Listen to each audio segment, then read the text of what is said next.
Hi, I'm Caroline Stocks with Pig Health Today, and with me is Mike Eisenmenger, who's a swine veterinarian at the Swine Vet Center. Mike, thank you very much for joining us. You're welcome. Now we're talking about transport biosecurity today. In terms of finishing sites, biosecurity continues to be kind of one of those nagging issues. Why is that? I think there's a lot of different reasons, actually. I think that one of the first reasons is that we had to stabilize the health in the sow system first.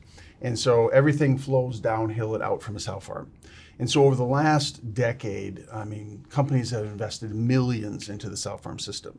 And that is how we get people in, how we get animals in and out, how we get wean pigs, how we back up trucks to those facilities, air filtration, et cetera, all to make a really healthy pig that we can flow downstream. It becomes critical that we increase the biosecurity of the grow-finish system as we've made all those investments in the sow system. And what kind of challenges are we seeing in terms of biosecurity in those systems? Okay, take a sow farm system, for example. We may have anywhere from 10 to 40 locations that you're focused on. Now you branch off into the nursery grow finish world, and you'll have hundreds and hundreds of locations that may be scattered across multiple states. And so the sheer diversity of geography and actually able to keep your eyes focused on all areas at the same time is a big challenge. And I guess in terms of the real basics, in terms of like the housing design and all of those issues, the real infrastructure, that's probably a very big component of it. We haven't kept up on getting the older facilities remodeled and up to speed. Now that's different when we're building new facilities. They're being built correctly, with an office, with a shower through, and once you're inside, you're inside. But the older facilities are often 3, 4, 5 barn sites, and you have to walk outside to get into barn to barn, and so it makes it much more difficult.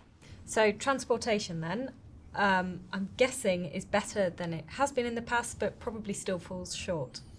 Exactly, and it goes back to the same thing. We've invested a ton of money and effort into getting transportation right when we haul gilts, when we move sows, when we haul wean pigs, when we haul nursery pigs.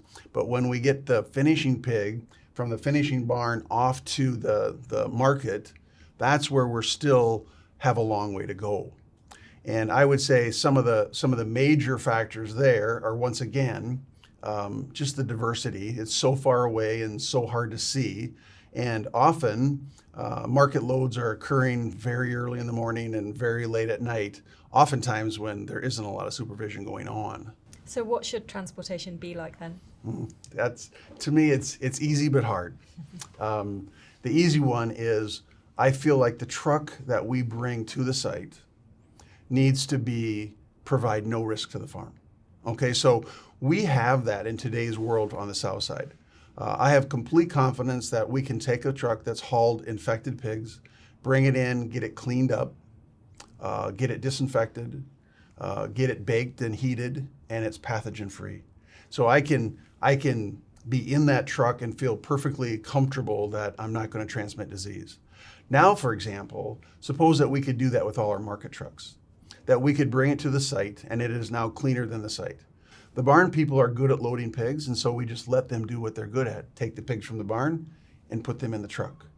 And it sounds like it sounds hard, right? But it's just the determination to say, I need to get this done. It's important to get done. I need to invest in the infrastructure to get that done.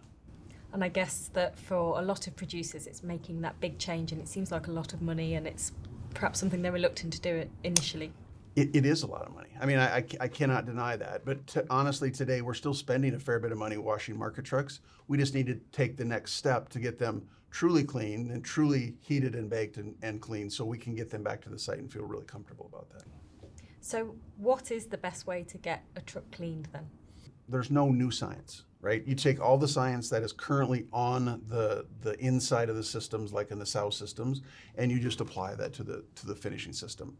And that simply is, you have a wash facility you may own or not own, right? But it's in your control. You know what's going on inside that facility. You bring the truck in, you flush it out, you power wash it, you disinfect it with the right concentration of disinfectant. You're in control of all that, and then you bake it.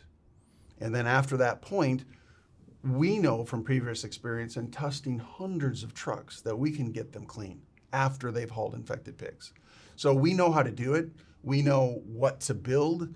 I suppose the last step is who's going to build it, where will it be built, like near a packing plant or kind of back more towards your home base, and then who's going to run it and like provide the oversight and audit of that facility. And are enough companies taking those measures and cleaning to such an extent? Yes, it's generally starting to move in that direction. I just think it needs a nudge to keep going. But clearly there are model companies out there today that are doing a good job of washing market trucks that come back to their sites on a routine basis. And the health ramifications of taking those steps are evident. In terms of those companies then that are taking those steps, are they contractors? Are they private companies? Are you seeing any differences in the standards of cleanliness? No, not in the standards of cleanliness, but it sure looks like there's going to be two strategies. One is going to be the pig farm or the pig company owns it, runs it, and controls it. Or two, I think you're going to leave it up to individual private entrepreneurs that want to build that. And then you'll have producers that contract with them, understand what's going on inside their truck wash, be willing to allow audits to come into their truck wash, and then let that process happen even without owning it. So basically talking about creating some kind of common entity where everyone can have a share of it and they feel like they've taken ownership.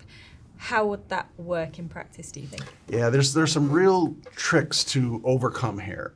And I think one of them is simply turnaround time. Because when I have a trucker that goes to the packing plant and drops off the pigs, he, in general, drops off the pigs and it takes literally, minutes, and then he's gone and he's headed back home. In this scenario, I think we would have to let him go to the packing plant and perhaps not ever let him get out of his truck, where we can keep the inside of his vehicle clean, let the packing plant unload the pigs with their unloading equipment that we would say it's going to be contaminated, so it just stays there. And then the trucker would simply drive away, right? Now, there's some logistical hangups of that, as like who's going to pay to unload the pigs? I think we can overcome that. But then the trucker would drive away. He would drive to one of these truck wash facilities that we just discussed, and he would drop his dirty trailer off. He would drive through his tractor that's potentially only dirty on the outside, and he would drive through what I would envision would be just like a conventional car wash. Like if you went and washed your car, you stay inside and it washes your truck, and then you drive through. Now you're on the clean lot.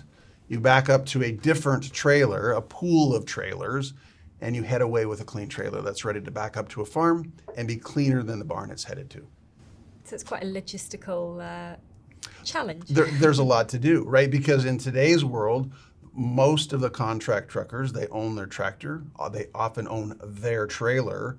So this would be a completely different concept. It's like you don't own the trailer. It's just in this pool of trailers, and they're all the same. Drop off a dirty, pick up a clean, and head back out. So that's another step to clearly overcome. I remember back in the South system, when South system biosecurity was poor, and health consequently was poor. Now we've dramatically, over like decades, right? Slowly but surely improved biosecurity in those sow farms. And now it's very robust, and it's not perfect, but it can take a lot of insults and still stay healthy. Now it's like all the work and education and technology that went into that side of the equation can just simply be plopped over to the grow finish side. It's not like we have to go out and invent something new. We just have to say, we have to do this. Do you think that it could potentially take an outbreak of a disease to actually force people into making that final step in getting it right? Oh, I hope not. I hope that, number one, it never gets here, right? But I hope that even if like we invested in all that infrastructure, right, and it never got here, would we be ahead as a system? And the answer is 100% yes. Because I still believe that we underestimate the cost of poor biosecurity, even without foreign animal disease, on a regular and routine basis in the nursery grow finish system. So all of a sudden now, if we have another tool in our toolbox, a very important tool in our toolbox, to keep PD and PRRS and other diseases that we currently have in this country out of our finishers, we're going to be much healthier, happier, and obviously would use less antibiotics and treatments. You touched there on the costs of getting it wrong. Are the costs of trying to put good biosecurity practices in place preventing farmers from actually doing the right thing? Yes and no. Some of the steps to improve nursery grow finish biosecurity are simple, right? It's just a mindset, it's an education, it's enforcing what we know is right today. That doesn't cost any money. It just takes a lot of effort. The second step would be to go back and start to improve some of the facilities themselves, put on a correct office or a flow that we can go into the building and stay in the building most of the day and not have to go back in and out, okay? And then the last step, which is going to require some capital, would be the building of these wash facilities. They're out there now, there's just not enough of them to satisfy the industry.